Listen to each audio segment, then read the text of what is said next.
Hello, everyone. I am Laura Valentine, and I'm a licensed clinical mental health counselor. And this is Michael Dyson. Hey, what's up, everybody? My name is Mike Dyson. I'm also a licensed clinical mental health counselor associate here in North Carolina. So today, I'm going to ask Mike a couple of questions about Black men specifically and their mental health. So I'm glad you joined us today because these are some really, really important questions, and I'd love to hear Mike's response to them. So Mike, what major issues do Black men face in relation to their mental health? Yeah, I think that's a great question, Ms. Laura. There are a number of issues that Black men face related to their mental health. Specifically, I feel like Black men are dealing with the impact of racism in America. And so that image of Black men is something that can sometimes put pressure on Black men to perform. And it can be easy for us to think that we are human doings rather than human beings. So sometimes we place our value in what we do. And so sometimes that can be a little difficult for Black men, especially in the counseling setting. We're trying to work and help them to see that you're more than what you do. And so that also kind of leads into the second piece that I was kind of thinking about when you just asked that question, which is like self-esteem. A lot of men are struggling with their self-esteem. They're struggling with knowing who they are, finding their value, knowing their worth.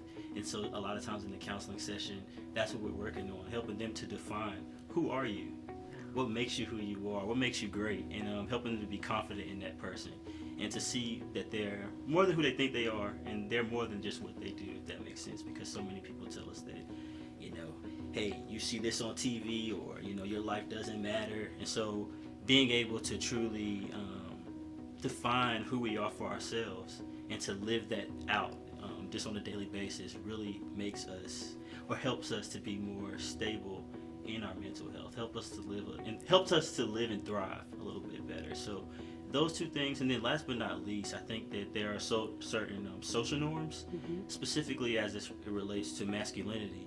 And so it tells, growing up as a Black male, my mom told me, be strong, you know what I'm saying? Or some folks may hear like men don't cry and things like that. And so those things a lot of times can dehumanize us because we as humans, we have emotions, we have feelings. Absolutely. And so being able to label and identify those emotions is so important and part of our humanity. And so we have to truly learn how to label those emotions, label those feelings, so that we can know that we're humans. We get the right to be human too. I think a lot of times in our society, folks take away that. They take away our humanity. And so we as clinicians are working with Black men, or I work with Black men to let them know, like, you're human too. You can label and be aware of your emotions and feel those emotions and not feel like you are different, or feel like you're less than a man. Or weak because... Exactly. Come on, Ms. Laura. So you mentioned strength just now, yeah, right? Because men are all, you talk, hold your emotions in. Men don't cry. You have to be strong. Yeah. But how is it, or when can strength become a weakness? It can become a weakness when we aren't aware of our capacity as men, right? So if we aren't aware of how trying to be strong is impacting us, we can become overloaded. And a lot of times that's why so many men are feeling anxious. They're feeling depressed because they have so much pressure and so much weight on them because they're trying to be strong and hold it all to themselves. When in actuality, we're created to do life with people.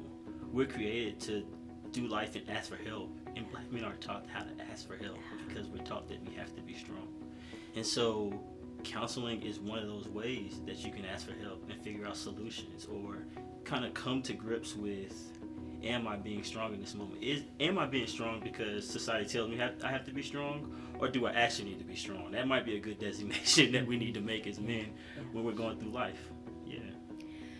So you answered my question, because I was going to ask you next. Yeah. What's one thing that they can do? What's one thing that men can do? So give me something else. What's something that a male, Black men specifically, what's one thing that they can do to help them with their mental health? Yeah, I think that's a great question. And maybe I'll just kind of expound on something I said, like, go seek help if you need it. Know your capacity, yes. But I think that it's also important that we recognize that we as Black men, supporting our mental health doesn't have to look like what we see on TV, or, what we believe it is, we can get away from the stigma of mental health. So supporting our mental health and taking care of our mental health can be going to go play, basketball with your homies. You know what I'm saying? It can look like, talking with one of your best friends and letting them know what's happening in your life. You know what I'm saying? Asking and seeking his support or her support, one of your friends. So those things, but also just being aware and able to identify your feelings, I think is the key for us right now, because if we aren't aware of where we are, we can't do anything to fix it. So I think that's the first step. But staying active, doing community, all those things matter. Good. So I'm going to have you come back next time and talk to me about the stigma against seeking counseling for mental health. Because it's easy. The world tells us we can do all of these wonderful things, but when it comes to talking to a mental health professional, which is what we need, that may be the next step, because sometimes you may be stuck and your barber doesn't have the answer, right? Your best friend, your brother, they don't have the answer in that moment. So let's come back and talk about stigma against mental health. Absolutely. So thank you, Mike. Thank you so much for coming and joining us today, for sharing those answers. And what would you like to say to Black men today about their mental health as we go? Yeah, you don't have to do it alone, right? Your mental health isn't something that you have to deal with by yourself. If you can't seek help from a counselor, maybe there's a friend you could talk to that can help you find services that might be beneficial for you. There are a lot of ways to kind of get support and make sure that you're living well and thriving. Thank you for sharing that with us, Mike. That is so informative and much needed today. So Black men, men of color, African American, whichever community you identify yourself with, I want you to know that you are not alone. You are not alone. We are here. We want to support you with your mental health. And this season, more than any other, the pandemic has been, so awful for all of us. We've all struggled in one way or the other. As you've heard Mr. Dyson said, that you don't have to do this thing by yourself. You don't have to think that if you reach out for help, you are weak.